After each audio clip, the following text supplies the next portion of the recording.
Good morning friends. આપણે આજે chapter number 9 one અને વન્યજીવ સંસાધન જેનો અભ્યાસ કરીશું. તો આ પ્રકરણમાં વન એટલે આપણે કોને કહીશું? વન એટલે આપણે જંગલો, બરાબર. તો જંગલો કોને કહેવાય? એનો સામાન્ય અર્થ તમે બધા જાણો છો કે વૃક્ષો, ઝાખરા કે ઘાસના સમૂચને એટલે કે સમૂહને, બરાબર. અહીંયા સમૂહને આપણે જંગલો કહીશું. કોના? વૃક્ષોના, ઝાખરાના, ઘાસના સમૂહને આપણે જંગલો કહીએ છીએ. હવે માનવીનું અસ્તિત્વ, પ્રગતિ કે વિકાસ એ સંસાધનને આભારી છે, બરાબર. કારણ કે આપણે અગાઉ ચેપ્ટર ભણીને આવ્યા છીએ સંસાધનો, બરાબર. સંસાધન, તો સંસાધન કોને કહેવાય એનો આપણે પૂરો અભ્યાસ કરી ચૂક્યા છીએ. તો એ જ પ્રમાણે માનવીનું જીવન આપણે જોયું કે સંસાધન ના હોય તો અસ્તિત્વ એનું છે જ નહીં, કારણ કે સંસાધનને લીધે જ માનવીનું જીવન એ અસ્તિત્વ છે, બરાબર. અને સંસાધન કોને કહીશું? કારણ કે આપણી આજુબાજુ હજારો એવા તત્વો છે અને એનો આપણે ઉપયોગ કરીએ તો એ વસ્તુ સંસાધન કહેવાય, બરાબર. અઢળક એવા સાધનો છે આપણી પાસે. તો માનવીનું જીવન આપણે જોયું અસ્તિત્વ કે પ્રગતિ, વિકાસના સંશોધનોને આભારી છે. આદિકાળથી જ આપણે જોઈએ છીએ કે કુદરત પાસેથી વિભિન્ન ચીજો મેળવીને આપણે આપણી જરૂરિયાતોની પૂર્તિ કરી રહ્યા છીએ, બરાબર. જેનામાં જંગલો પણ પોતાનો ફાળો આપે છે, બરાબર. જંગલોનું પણ એટલું જ મહત્ત્વ છે. કુદરતી વનસ્પતિમાં એ જ વનસ્પતિને સમાવી શકાય કે જેનો ઉછેર માનવીની સહાય વિના થતો હોય. હવે આપણે કુદરતી વનસ્પતિ કોને કહીશું?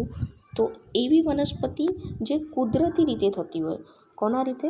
કુદરત દ્વારા થતી હોય તેવી વનસ્પતિને આપણે શું કહીશું? અક્ષત વનસ્પતિ. એનું બીજું નામ શું છે? અક્ષત વનસ્પતિ, બરાબર. અને ભારતમાં આપણે જોઈએ છીએ કે વિવિધ પ્રકારની વનસ્પતિઓ આવેલી છે, બરાબર. અને આવી જે કુદરત દ્વારા એટલે કે માનવીના સહાય વિના જે વનસ્પતિનો ઉછેર થતો હોય એવી અક્ષત વનસ્પતિઓ એ ભારતમાં આપણને કઈ જગ્યાએ જોવા મળે છે? તો એ વનસ્પતિઓ આપણને હિમાલયમાં જોવા મળે છે, એ વનસ્પતિ આપણને સુંદરવનમાં જોવા મળે છે, બરાબર. તો આ જે અક્ષત વનસ્પતિ છે આપણને હિમાલયના ક્ષેત્રોમાં વધારે પ્રમાણમાં જોવા મળે છે. હવે આપણે ભણવાનું છે વન્યજીવ, બરાબર. આપણે વનનો અર્થ સમજી લીધો. વન એટલે કે જંગલો. હવે આપણે ભણવાનું છે વન્યજીવ, બરાબર. વન્યજીવ એટલે પ્રાણીઓ વિશે, બરાબર. તો એ આપણે ચેપ્ટરનું નામ છે વન અને વન્યજીવ સંસાધન. વનનો અર્થ ભણ્યો, હવે આપણે વન્યજીવ, બરાબર. તો હવે વન્યજીવો કોને કહીશું આપણે? તો તમે બધાને એનો પણ અર્થ ખબર છે કે વનમાં વસવાટ કરતા પ્રકૃતિને ખોળે એટલે કે આપણે જેને કહીએ કુદરત, બરાબર. એને ખોળે મુક્ત રીતે હરતા ફરતા વિવિધ પ્રાણીઓ, પક્ષીઓ, જીવજંતુઓ, સરીસૃપો, માછલીઓ વગેરેને વન્યજીવો કહેવાય છે. ઓકે. પ્રાણીઓને, પક્ષીઓને, જીવજંતુઓ, સરીસૃપો આપણે કોને કહીશું? અહીંયા એનો પણ અર્થ તમે સૌ જાણો છો, કારણ કે 9મામાં વન્યજીવ અંગેનું એક ચેપ્ટર આવી ચૂક્યું છે. તો સરીસૃપો એટલે કે સાપ, એ સાપની પ્રજાતિઓ. સરીસૃપો છે માછલીઓ, આ વગેરેને આપણે વન્યજીવો કહીએ છીએ. આપણે જોઈએ છીએ કે મોટા ભાગના વન્યજીવો એનામાંથી આપણને કંઈક ને કંઈક વસ્તુઓ મળતી હોય છે જેનો ઉપયોગ આપણે કરતા હોઈએ છીએ. જેમ કે ઘણા એવા દુધાળા પ્રાણીઓને તમે જોયું છે, જેમ કે ગાય, ભેંસ, બકરીઓ, એવા પણ તમે પ્રાણીઓ જોયા છે કે જે આપણને દૂધ આપતા હોય અને દૂધમાંથી ઘણી બધી વસ્તુઓ બનતી હોય છે.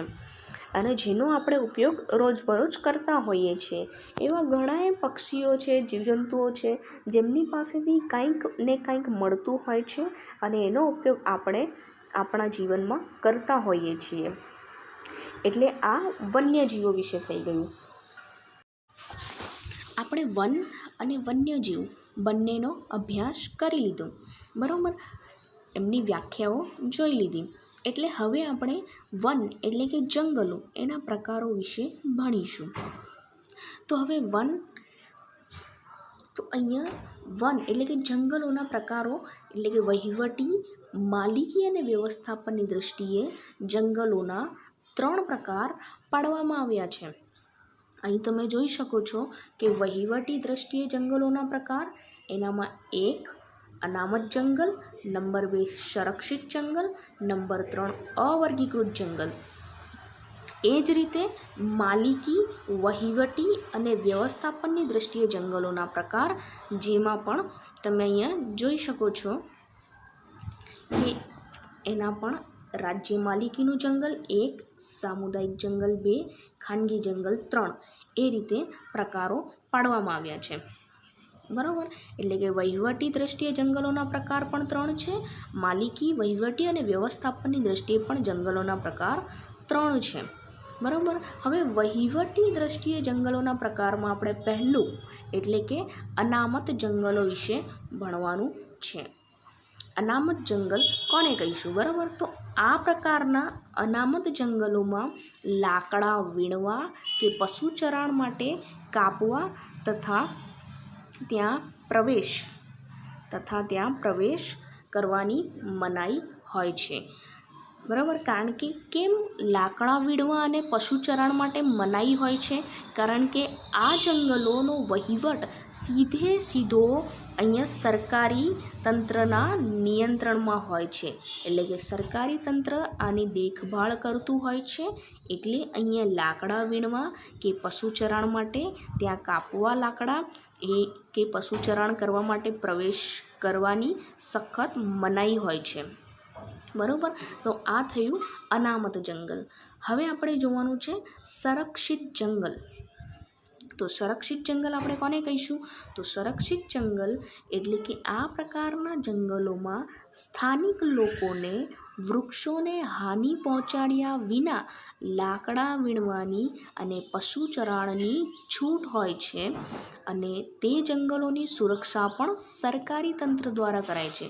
આ તંત્રની પણ દેખભાળ સરકારી તંત્ર કરતું જ હોય છે, પરંતુ આ જગ્યાએ જે જંગલો હોય ત્યાં સ્થાનિક લોકો એટલે કે તેની આજુબાજુના વિસ્તારના જે લોકો વસવાટ કરતા હોય એ લોકોને વૃક્ષોને નુકસાન પહોંચાડ્યા સિવાય એટલે કે ત્યાંના જે જંગલો છે, વૃક્ષો છે, એને નુકસાન પહોંચાડ્યા સિવાય લાકડા વીણવા માટે અને પશુ ચરાણ માટે છૂટ આપેલી છે. પણ કોને? ત્યાંના સ્થાનિક લોકોને, પણ વૃક્ષોને હાનિ પહોંચાડ્યા સિવાય, બરાબર. અનામતમાં આપણે જોયું કે લાકડા વીણવા કે પશુ ચરાણ માટે સખત મનાઈ હતી અને દેખભાળ તો સરકારી તંત્ર જ કરતું હતું, બરાબર. હવે આપણે ત્રીજો મુદ્દો છે અવર્ગીકૃત જંગલો. કયો? અવર્ગીકૃત જંગલો. આ પ્રકારના જંગલોનું વર્ગીકરણ હજી થયું નથી, કારણ કે તમે મુદ્દા પરથી જ સમજી શકો છો. અવર્ગીકૃત જંગલો એટલે કે એનું વર્ગીકરણ અહીંયા કરવામાં આવ્યું નથી. આ જંગલોમાં વૃક્ષોના કાપવા તથા પશુચરણ પર કોઈ પ્રતિબંધ નથી, કારણ કે આનું વર્ગીકરણ થયું નથી. એટલે કે આ વાત પણ અહીંયા ચોક્કસ રીતે કહેવામાં નથી આવી કે વૃક્ષોને અહીંયા કાપવા તથા પશુચરણ પર પ્રતિબંધ નથી, બરાબર. ખાલી આપણે જોયું કે પહેલાંવાળા પોઈન્ટમાં શું કહે છે? અનામત જંગલમાં ત્યાં લાકડા વીણવા કે પશુચરણ કરવા માટે સખત મનાઈ છે. બીજામાં છૂટ આપી છે, પણ શું કીધું છે કે વૃક્ષોને નુકસાન પહોંચાડ્યા સિવાય. અને ત્રીજા મુદ્દામાં શું કીધું છે એણે? કે આ વર્ગીકરણ થયું નથી જંગલોનું, એટલે કે પશુચરણ અને વૃક્ષોને કાપવા પર અહીંયા કોઈ પ્રકારનો પ્રતિબંધ નથી. ઓકે, તો હવે આપણને સમજણ પડી ગઈ કે વહીવટી દ્રષ્ટિએ જંગલોના પ્રકાર 3 છે. એક તો છે અનામત જંગલો, નંબર 2 છે સંરક્ષિત જંગલ અને નંબર 3 અવર્ગીકૃત. 3 મુદ્દામાં 2 જ પોઈન્ટની ચર્ચા કરી છે. એક તો લાકડા અને પશુચરાણવાળી વાત એક મુદ્દો, અને બીજો મુદ્દો વાત કરી છે સરકારી તંત્રના નિયંત્રણમાં છે કે નહીં. ઓકે, હવે આપણે નંબર 2 ભણવાનો છે, જે છે માલિકી, વહીવટી અને વ્યવસ્થાપનની દૃષ્ટિએ જંગલોના પ્રકાર. બરાબર, તો માલિકીની દૃષ્ટિએ, વહીવટના આધારે કે વ્યવસ્થાપનના આધારે જંગલોના કેટલા પ્રકાર કીધા છે તમને અહીંયા? તો 3 પ્રકાર કીધા છે. ઉપર પણ 3 પ્રકાર હતા, અહીંયા પણ 3 પ્રકાર છે. એ જ પ્રમાણે રાજ્ય માલિકીનું જંગલ, સામુદાયિક જંગલ અને ખાનગી જંગલ, આ પ્રકારે તેના 3 પાડવામાં આવ્યા છે. તો હવે એમાં આપણે પહેલો જોવાનો છે રાજ્ય માલિકીનું જંગલ. તો રાજ્ય માલિકીનું જંગલ, તો દેશના મોટા ભાગના જંગલ વિસ્તારો આ પ્રકારમાં આવે છે. એના ઉપર નિયંત્રણ રાજ્ય કે કેન્દ્ર સરકારનું હોય છે. કારણ કે તમે મુદ્દા પરથી જ નક્કી કરી શકો કે માલિકી કોની હોય. તો માલિકી એટલે રાજ્ય કે કેન્દ્ર સરકારનું હોય, કારણ કે મુદ્દામાં જ કીધું છે કે રાજ્ય માલિકીનું જંગલ, એટલે કે માલિકી કોની હોય? રાજ્યની કે કેન્દ્ર સરકારની હોય. હવે નંબર 2 આપણે ભણવાનું છે સામુદાયિક વન. તો સામુદાયિક વનમાં કોનું આવશે? તો આ પ્રકારના જંગલો પર સ્થાનિક સ્વરાજ્યની સંસ્થાઓનું નિયંત્રણ હોય છે. હવે સ્થાનિક સ્વરાજ્યની સંસ્થાઓ કઈ કઈ તમને ખબર છે કે ગ્રામ પંચાયત છે, નગરપાલિકા, મહાનગરપાલિકા અને જિલ્લા પંચાયત. આનો સમાવેશ સ્થાનિક સ્વરાજ્યની સંસ્થાઓમાં થાય છે.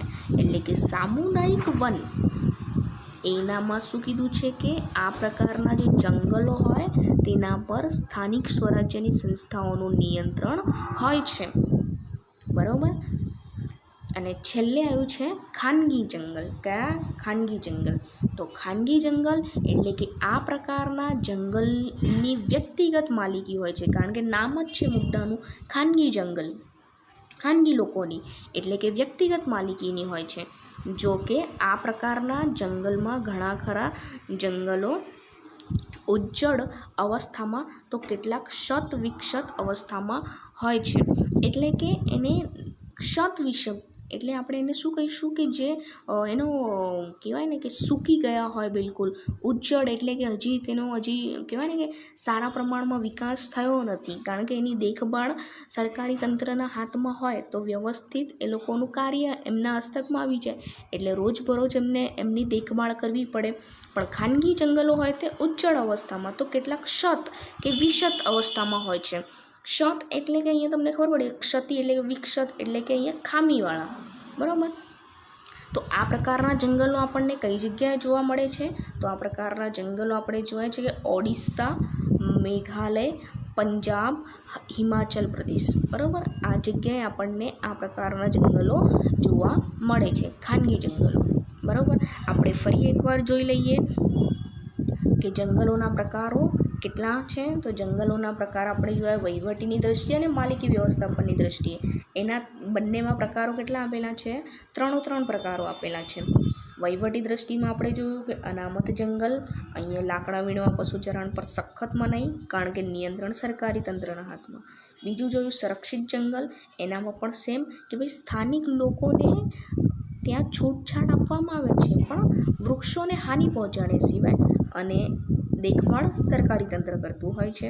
અવર્ગીકૃત જંગલ, મુદ્દાના નામ પરથી કે હજી વર્ગીકરણ થયું નથી. હવે બીજું છે આપણે એનામાં માલિકી, વહીવટી અને વ્યવસ્થાપનની દ્રષ્ટિએ. તો માલિકી, વહીવટી, વ્યવસ્થાપનની દ્રષ્ટિએ પણ 3 પ્રકાર. રાજ્ય માલિકીનું જંગલ છે અહીંયા, અને સામુદાયિક વન છે, ખાનગી જંગલ છે. બરાબર, તો રાજ્ય નામ પરથી જ આવી જાય, એની માલિકી કોના હાથમાં? રાજ્ય કે કેન્દ્ર સરકારના હાથમાં. સામુદાયિક એટલે કે સ્થાનિક સ્વરાજ્યની સંસ્થાઓ, અને છેલ્લે છે ખાનગી એટલે કે વ્યક્તિગત માલિકીનું હોય છે. બરાબર, તો આ પ્રશ્ન આપણો હતો અહીંયા કે જંગલોના પ્રકારો કેટલા છે અને કઈ રીતે તેનું વિભાજન કરવામાં આવ્યું છે. આગળનો આપણો મુદ્દો છે જંગલ નિર્વનીકરણ. બરાબર, આપણે નિર્વનીકરણ કોને કહીશું? કે જંગલોનું નષ્ટ થવું, જે જંગલોની સંખ્યામાં ઘટાડો થઈ જાય. બરાબર, હવે જે જંગલોનું નષ્ટ થવું એટલે કે નિર્વનીકરણ એ આપણા દેશમાં જ નહીં સમગ્ર વિશ્વની સમસ્યા બની ગયું છે, કારણ કે અત્યંત વધારે પ્રમાણમાં જંગલોનું નષ્ટ થાય તો એ સમગ્ર વિશ્વની સમસ્યા બની જાય છે. હવે આ જંગલોનું નષ્ટ થવું, બરાબર, એના પાછળ જવાબદાર કોણ? બરાબર, બે જ પરિબળ જવાબદાર હોય. જંગલોના નષ્ટ થવા પાછળ બે પરિબળો જવાબદાર છે. કયા બે પરિબળો? તો એક તો આપણે જોઈએ કે કુદરત, અને નંબર 2 છે કે માનવી. એવું નથી કે ખાલી માનવી દ્વારા જ વૃક્ષો નષ્ટ થાય છે, યા વૃક્ષોની સંખ્યામાં ઘટાડો માત્ર માનવી દ્વારા થાય છે, કુદરત દ્વારા પણ થાય છે. કુદરતી રીતે પણ વૃક્ષો નાશ પામે છે, પણ માનવી કરતાં ઓછા પ્રમાણમાં. માનવી વધારે પ્રમાણમાં વૃક્ષો કાપતો હોય છે. તે પોતાના સ્વાર્થના લીધે જંગલોનો નષ્ટ કરતો હોય છે.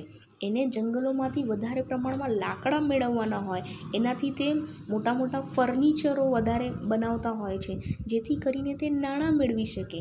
એટલે કે પોતાના લાલચ માટે તે વૃક્ષોનું વધારે ને વધારે પ્રમાણમાં નષ્ટ કરતો જાય છે. બરાબર, એટલે કે જંગલનું નિર્વનીકરણ થતું જાય છે, અને આ વિશ્વની સમસ્યા બની ગઈ છે. આને આપણે અટકાવવાના ઉપાયો, એના જે પગલાં છે તે લેવા જ પડશે. બરાબર, તેના માટે લોકોને જાગૃત કરવા પડશે.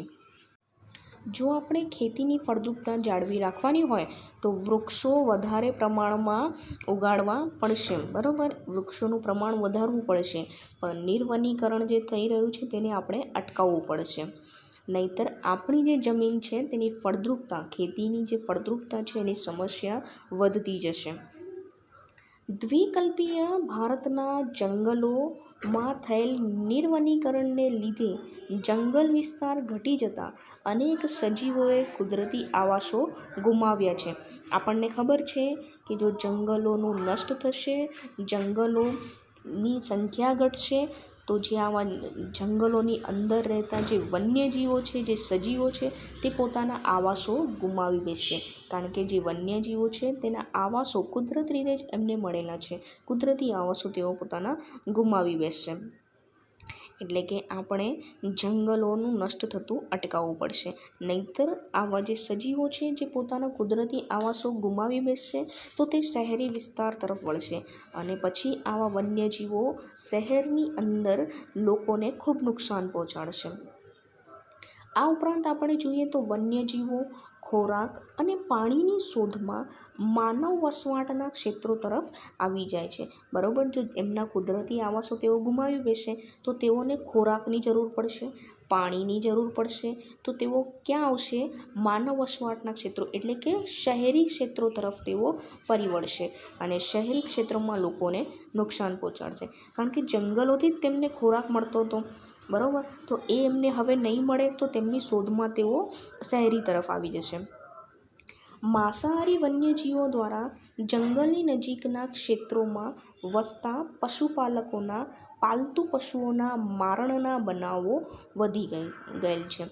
મતલબ કે આવા જે વન્યજીવો હોય એનામાં પણ કેવા માંસાહારી વન્યજીવો, જેઓ માંસ ખાતા હોય, બરાબર, તો એવા લોકો જો શહેરી તરફ આવશે તો ત્યાંના જે સ્થાનિક જંગલ વિસ્તારની આજુબાજુ જે સ્થાનિક લોકો રહેતા હોય તેમના પશુપાલકોના જે પાલતુ પશુઓ હોય એમના મારણના, એટલે કે એમના મરણના વધારે બનાવો બની જશે.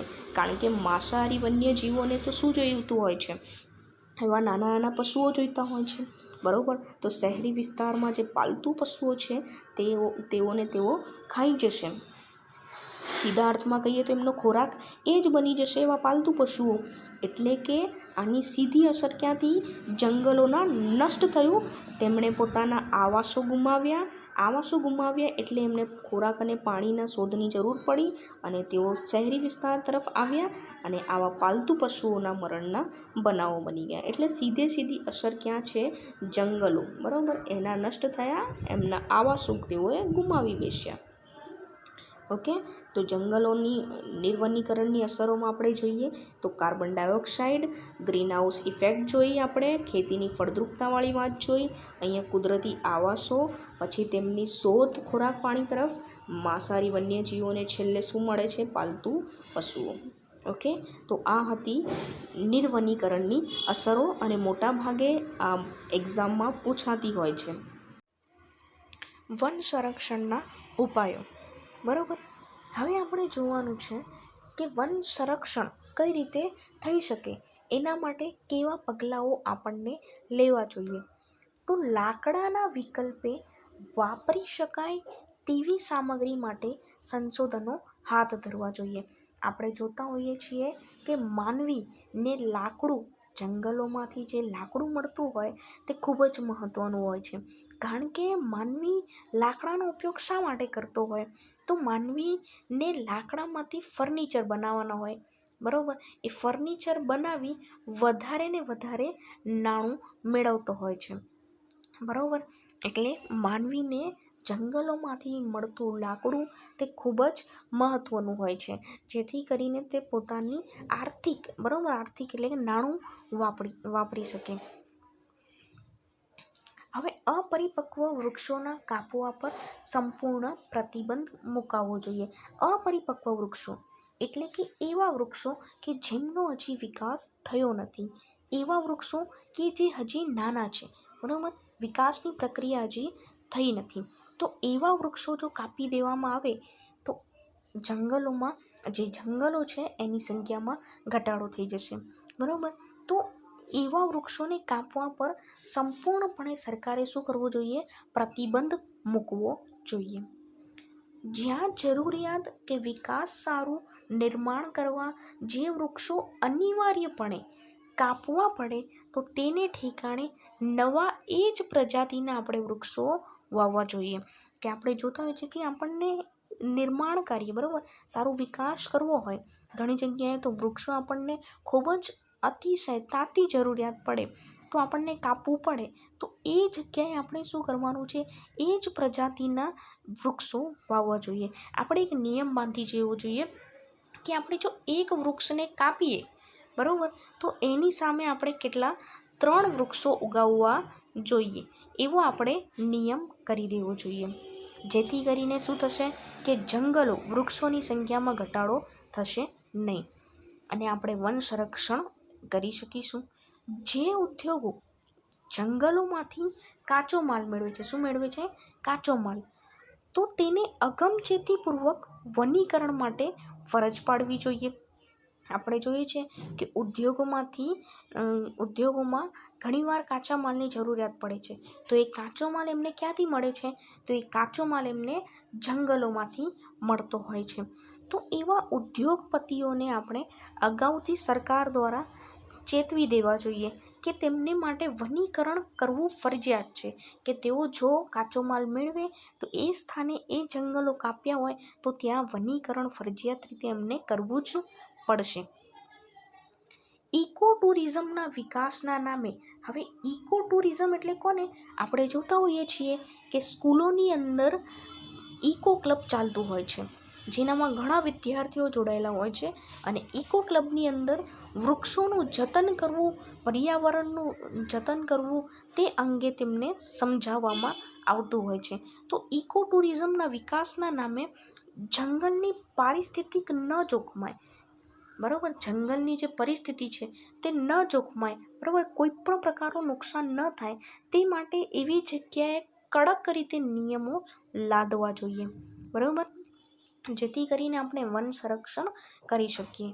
વન સંરક્ષણની જરૂરિયાત માટે સ્થાનિક લોકોમાં, એટલે કે જ્યાં જંગલો હોય એની આજુબાજુ જે સ્થાનિક લોકો વસવાટ કરતા હોય, તો એવા સ્થાનિક લોકોની અંદર જનજાગૃત, બરાબર, એટલે કે તેઓ જાગૃત થાય, લોકો ત્યાંના જાગૃત થાય તે માટે આપણે શું કરવાના છે? વન સંરક્ષણ અંગેના કાર્યક્રમોનું આયોજન કરવું જોઈએ. બળતણની જરૂરિયાત માટે લાકડાની વપરાશને બદલે આપણે જોઈએ બળતણ એટલે કે આપણને કે રાંધવા માટે, બરાબર, આપણે બળતણ એટલે કે આપણે ઘરમાં જો સવાર સાંજ ભોજન આપણે લાકડા ઉપર બનાવવું પડતું હોય, ચૂલા પર જેમ કહીએ ને આપણે, તો એના માટે બળતણની જરૂરિયાત માટે આપણને લાકડાની જરૂર પડતી હોય છે. તો એવા લાકડાનો વપરાશ ઓછો થાય તે માટે આપણે સૌર ઉર્જા છે, કુદરતી વાયુ છે, ગોબર ગેસ, બાયોગેસ આવા વિકલ્પો અપનાવવા જોઈએ. બરાબર. સૌર ઉર્જા વિશે તમને ખબર છે, કુદરતી વાયુ વિશે પણ, અને ગોબર ગેસ. બરાબર. એટલે ઘણી જગ્યાએ ગામોમાં આપણે જોતા હોઈએ છીએ કે તેઓ ગોબર ગેસ પ્લાન્ટ મૂકેલો હોય છે. બરાબર. જેને તેઓ બળતણ તરીકે પછી વાપરતા હોય. તો આપણે જોઈએ કે બળતણ તરીકે લાકડાના વિકલ્પે આવા અન્ય બીજા વિકલ્પો આપણી પાસે છે કે જેનો આપણે ઉપયોગ કરવો જોઈએ. એવા વિકલ્પો આપણને અપનાવવા જોઈએ. ઘાસચારો અને બળતણ માટેની જરૂરિયાત માટે. ઘાસચારો આપણે જોતા હોઈએ છીએ કે આપણે જંગલોનો ઉપયોગમાં આપણે ઘણા પશુ ચરાણ હોય. બરાબર. પશુઓને ચરાવવા માટે, ઘાસચારા માટે તેઓ આવા જંગલોમાં જતા હોય છે. તો એ ઘાસચારા માટે અને બળતણ, આપણે બળતણ તરીકે આપણે જોતા હોઈએ છીએ લાકડું. બરાબર. તો ઘાસચારા અને બળતણ માટેની જરૂરિયાત માટે આપણે સામાજિક તौर પર વનીકરણ કરવું જોઈએ અને કૃષિ વનીકરણના આયોજન આપણે પ્રોત્સાહકપૂર્વક પગલાં ભરીને સઘનપણે વિસ્તારવા જોઈએ. એટલે કે સામાજિક રીતે વનીકરણ થાય અને કૃષિ વનીકરણનો વિકાસ થાય તેના માટે આપણે પગલાઓ ભરવા જોઈએ.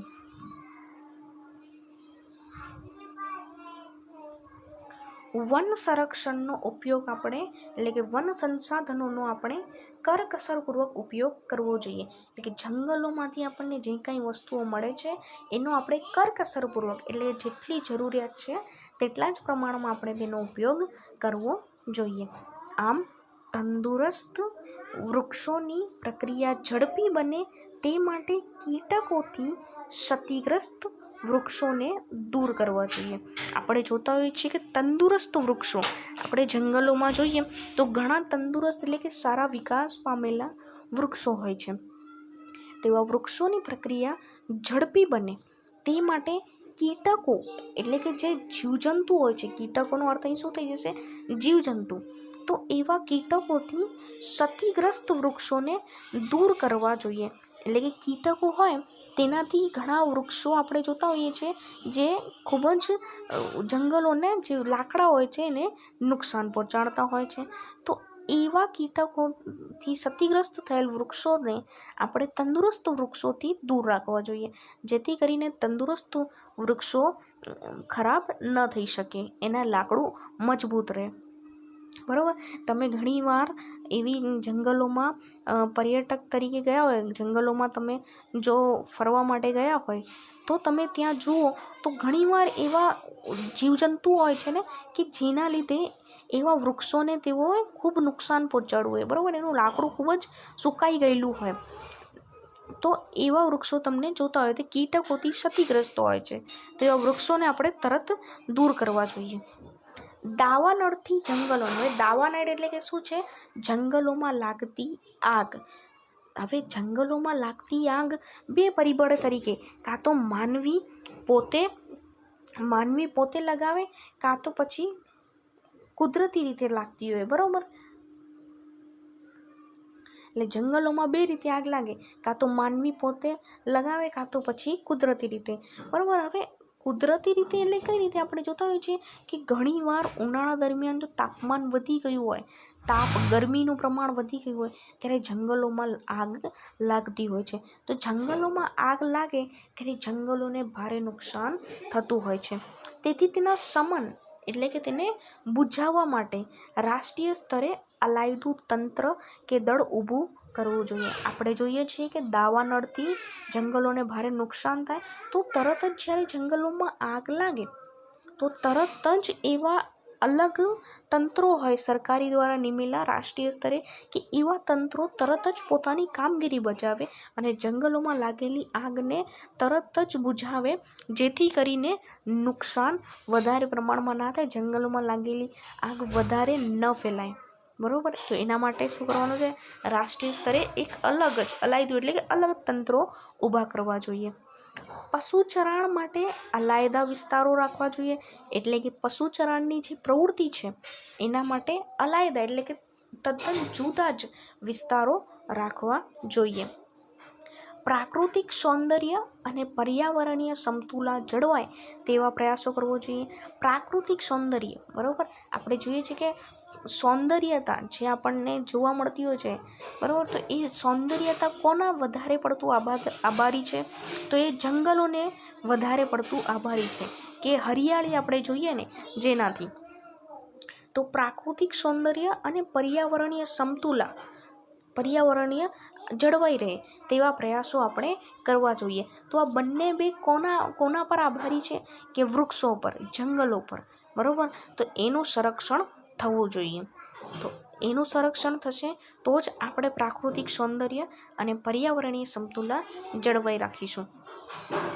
જંગલ ક્ષેત્રોમાં આવેલા ધાર્મિક આસ્થાના કેન્દ્રો.